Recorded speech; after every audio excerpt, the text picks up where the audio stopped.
Hi, this is Steve Hodgson at Modern Asset Management, coming to you today on July 20th. And today I'd like to talk about Due Diligence Pro and due diligence in general, and take a look at how their product works and whether or not it helps or provides value to what we're doing in the note investing world. I found that I do like the product. It's helpful, and they're working on constant improvement. As of the recording of this, it's only $97. Primarily, what it does is save a lot of keystrokes, but for me, it also added a little formality and required me to look at a variety of databases. Before I jump into it, why do you do due diligence? Primarily to figure out if you've got security for the assets that you're buying, or if you're buying just something that may actually be worth a lot less than you pay for it. I don't think this is a replacement for, at very least, a drive-by broker price opinion. So we're going to take a look at this today with a couple of assets that I own and see what Due Diligence Pro tells me about some of my accounts. So let's see. How do we want to start? We want to start by, I'm going to share a screen. I'll share my desktop. And we're going to escape out of this. And here we are. We're in Due Diligence Pro. I'm going to tidy up my screen here a little bit so that I can see what's going on a little better. And we're going to take a look at an account. They give you a little app that runs up here in my toolbar. I'm using Chrome. I also use this in Safari. And I'm going to quick load up, and it's going to ask for an address. I'm going to look down here at my list, and I'm going to look at 424 Gaspet Street in Alexandria, Louisiana, not Alexandria, Virginia. And you see that up here, you can see that it's loading a bunch of tabs. It's feeding Alexandria, it's feeding this address into all of these websites at once. And if you just give it a moment to fill in, it's going to start doing stuff like this. And here we are. Oh my goodness, bounces up all these pages. I'm going to go over here and I'm going to start.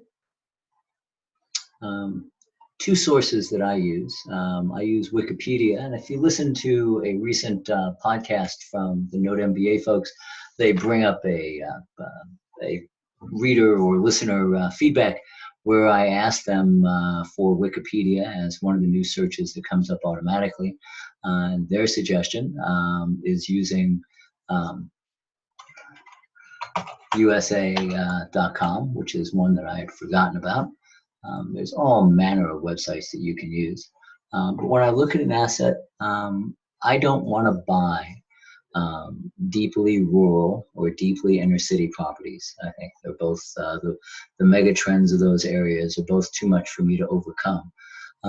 But you have to recognize that, I have to recognize at any rate, that the cream of the crop, the best neighborhoods, aren't being sold by the banks.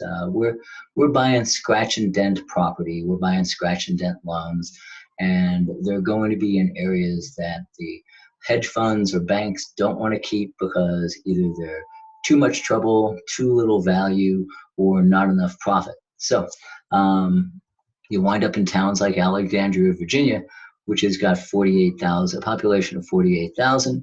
It's had a little bit of population growth. It has very little density. It has fairly low median household income and fairly low median household price, even though house price, even though there's been a significant increase in the last 17 years. So that's what that site tells you. So let's go up and see what we find out when we use Due Diligence Pro. They quick bring up a Google search. This qualifies for me is that it's in a neighborhood, so I'm okay with that. It gives you a picture of the asset.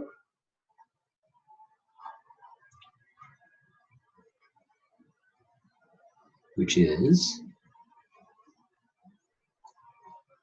from May of 2013. So this is July of 2017.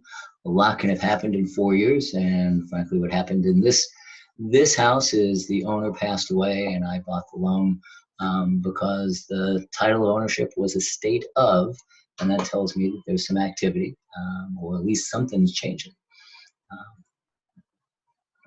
They give you 2 windows into Due Diligence Pro, so you can into Google, so you can see both the map and the property. What I do know about this is I've got another picture of the house we'll show when we look at the BPO that shows behind this truck used to be a single-family garage, and now that's the 4th bedroom, and so that's that. Appraisal. Versus Zillow. Appraisal says that this property is worth $48,000, and Zillow says it's worth $96,000. That's quite a disparity. I didn't buy this property for $96,000, thank goodness. But so they give you appraisal to get a glance. They give you home snap, but it doesn't.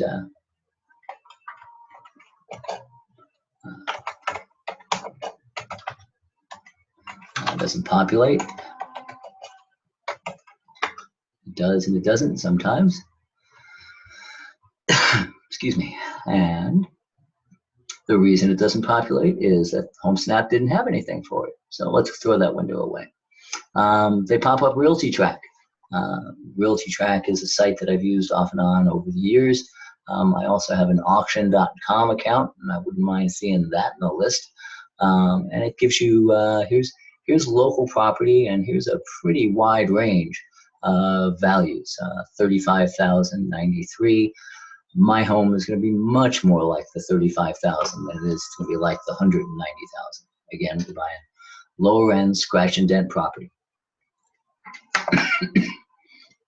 They give you Rent-A-Meter, and you can look at you can look at Rent-A-Meter, get an idea of what things you're going to rent for, so you can get a chance to see, well, if I have to have that kind of workout, what's my chances of making a profit or staying whole that way. So there's one value. They give you Trulia. Excuse me. And Trulia shows that this house is for sale for $70,000. The ownership was again listed as an estate, so clearly something's going on. But you can see here in this picture that this garage is now a 4th bedroom. I like Trulia because it gives me this little crime box that I used to get from a website called Neighborhood Scout, or bestplaces.net. It's another site that I like to use. And it tells me simply that it's the lowest crime area in that area. So I'm okay with that.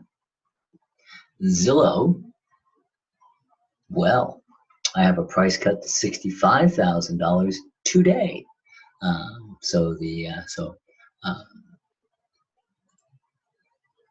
Not that one.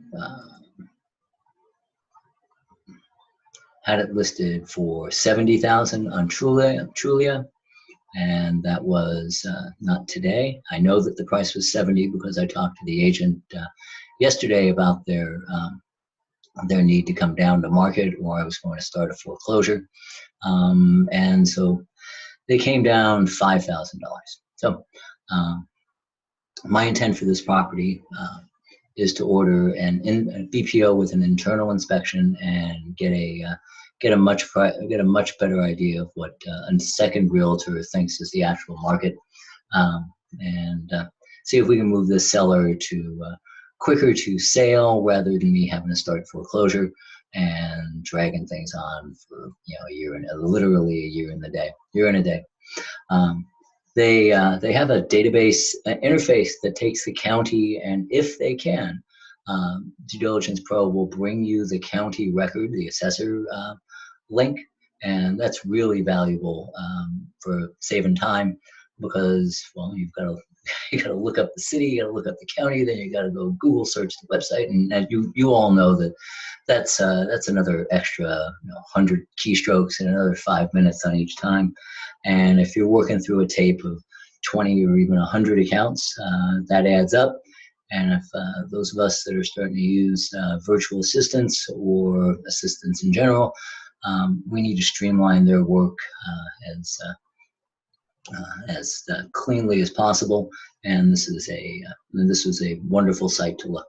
So you know how these work. You put in the parcel number, the address, however it is you want to search, and you'll get it. And you'll find on this property that the buyers were current on taxes up to 2016, and they're now behind on the first payment for this year. So not only is there sizable arrears and a mortgage due, they're not paying the taxes, and they have not made a mortgage payment since the father passed away a year ago.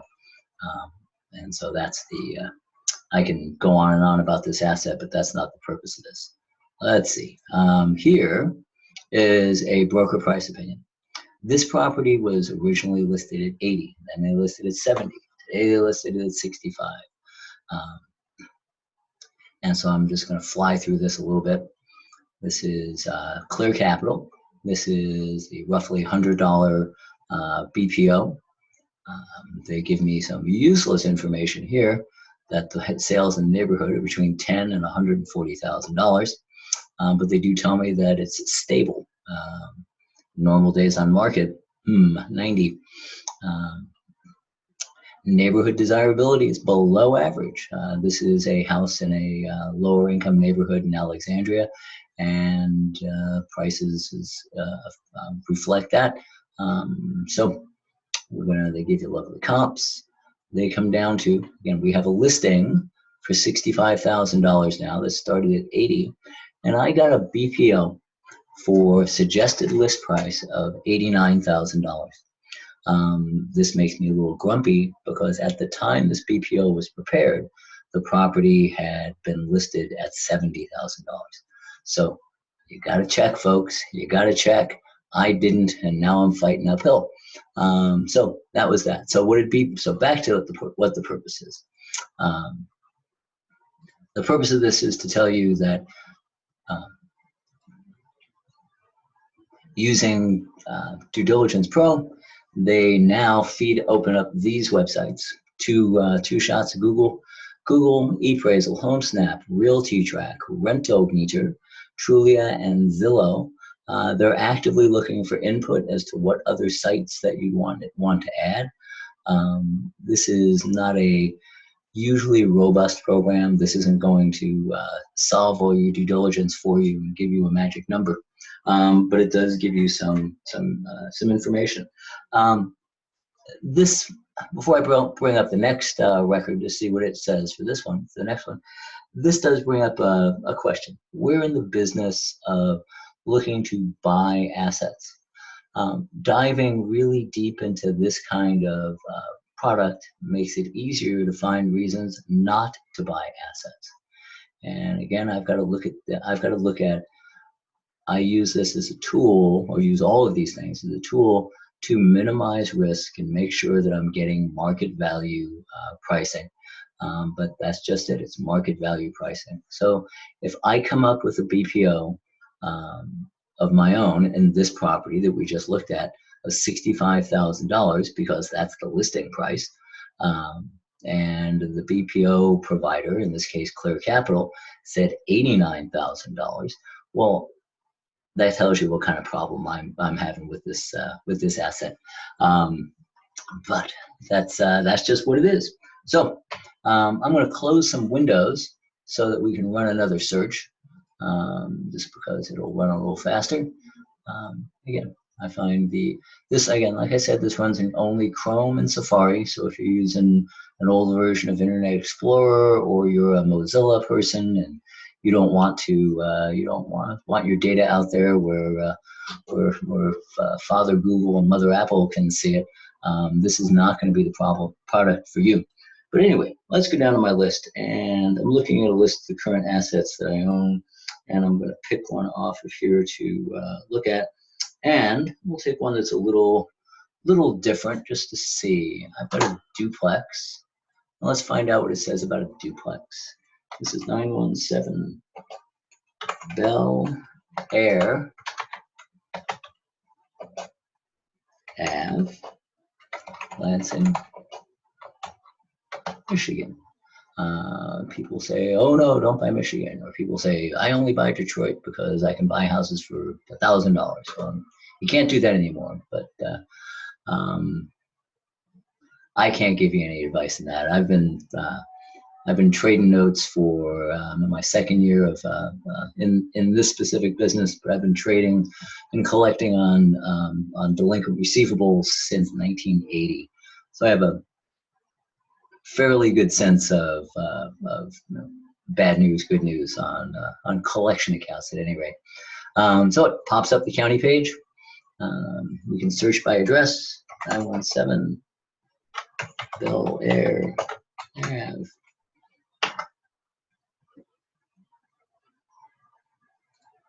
Oh, good, I get a match on borrower's name. Don't look, I don't want to give away anybody's information.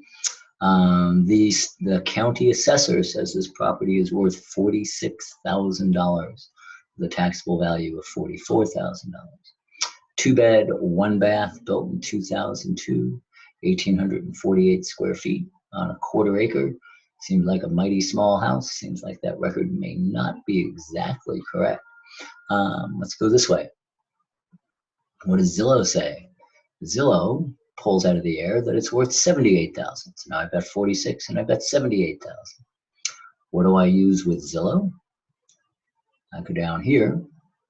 I look at price history. There is no transactional history, but I also often find it useful. I go into Zillow. Don't miss out. I don't want to do that. Here's my neighborhood, and I've got prices all over the map. I've got $14,000, $26,000, lots of 30s, 40s, 17, all good. So what do I want to know? I want to skip the for sales. I want to know the recently sold. And because it's been oh my goodness, I had to set it 24 months. That's, I'll have to shorten that up a little bit. See if we have any in 24 months. And what do I have? I've got this corner house. This one right here, that sold for $14,500. I've got a house here that sold not too far away for $145,000. So I've got $15 a foot, $85 a foot, and $45 a foot. When I took my choices, home type, I could have taken any of these. We'll just leave it at houses because, again, this is a paying loan, and he's paid on time for the 10 months that I've owned it, and for I think 3 years plus beforehand. So this is a duplex, like I said, and either it's purely a rental or he's living in one side and paying the renting out the other. But let's just for fun, we'll take this one that's sold at $72,000 and guess that I'm in the ballpark. Large lot, big backyard. Look at that. It's a brand new kitchen. It's nice clean hardwood. It's nice clean banisters. It's got clean bedrooms. It's been painted. It's got new tile. Not very artistic, but at least it's got a little trim. I hate checkerboard floors, but there you go. So my house is never going to look that nice. Every property that I buy is either a loan modification or a delinquent loan, paying modification or a delinquent loan. And my experience is that the home always looks like the payment history. If the payment history is sloppy, the home's going to be sloppy. If the payments have been ignored, the home is going to be ignored. here's our little deal. I have a low crime again on Trulia. I've got this duplex, and again, it's in a neighborhood. And this is, we can walk around the street like we could on Google. I've got some cars on lawns, which is just my favorite thing because you can't do that in my neighborhood. But I've got, what I see here is I've got multiple cars in this driveway. In 2017, we can zoom in a little bit. And they're certainly not new, but they're not broken down. There's nothing on blocks. I've got a bunch of toys in front, so I've got a family living here. So here's one side, and here's the other side.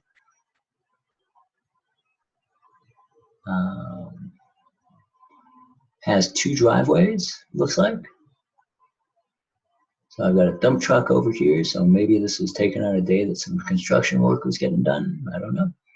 I'll continue down the street. Nice wide street, well manicured lawns, or well, cleaned up lawns. I've got a project going along across the street, so you know, so I'm okay. I think this, if I was buying this loan today, this would be encouraging to me. Rental meter. I guess I should sign up for a subscription since I've used mine up. That would be valuable. So we'll jump out of that. Realty track. I've got REOs. Oh my goodness. I got some land for $11,000. No, it's got a house on it for $11,000. Yee. But that's not the norm, right? HomeSnap, you can look at. ePraisal. Let's go look at ePraisal because I like that they have a conflicting point of view often.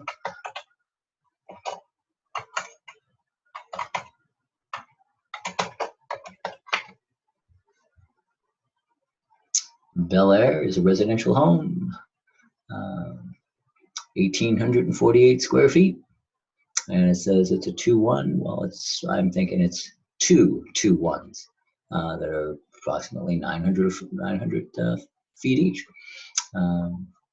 It has a full basement, which is useful too.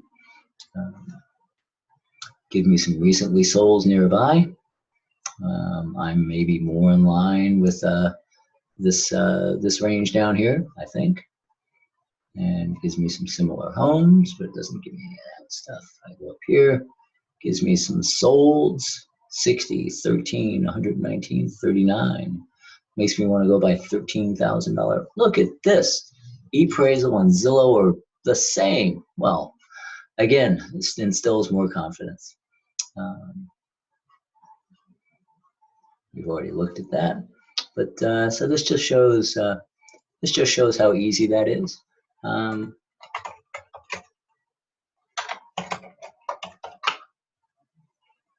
Lansing, Michigan, 114,000 people. Median, my house is right at the median, but it's a duplex, so that makes sense. I think I'm pretty well protected there. Median household income, same about national average, which is okay for the rent in this kind of neighborhood. Don't need to look at Wiki. We know that Lansing is an old Rust Belt town, and it's been fighting to come back, and it's actually doing okay. But you can see there is some population runoff, but not as bad as other folks. Population density is double what it was in Alexandria. And again, this is an important number to me. I'm a city kid. I grew up in New York City and New Jersey where people were on top of each other, and I just don't understand the country. But that's that. But I look to buy in marketplaces that have an economy, and using these tools helps me get there. If I was going to go back and do a little bit more work on Zillow, I've got my recently solds, and so I've only got one in the last 12 months, which is interesting. I have Let's see. Let's do the search again. Maybe double check. Excuse me. We didn't go down here, did we? And look at the price history. That's right. I didn't have any transaction history. But what I look for, I look at transaction history, is houses languishing on the market, not moving. I look for significant changes in pricing, showing there could be multiple foreclosures, the property continuing to deteriorate. So there's a lot of information that you could get from an MLS, which is a lot better than this. There's a lot of information you can get from running a real title report, which we get to after we've selected it.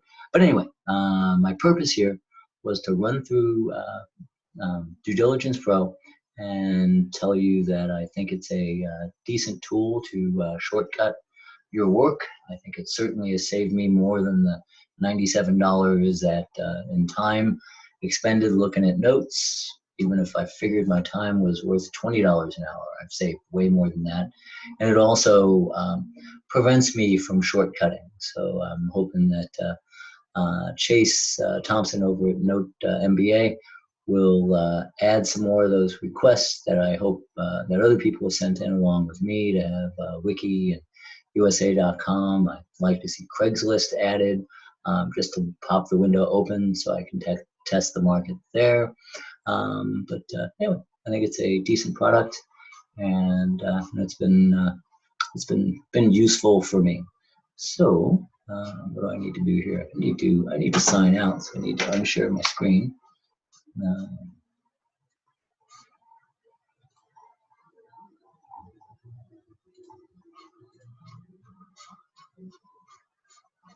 All right, and so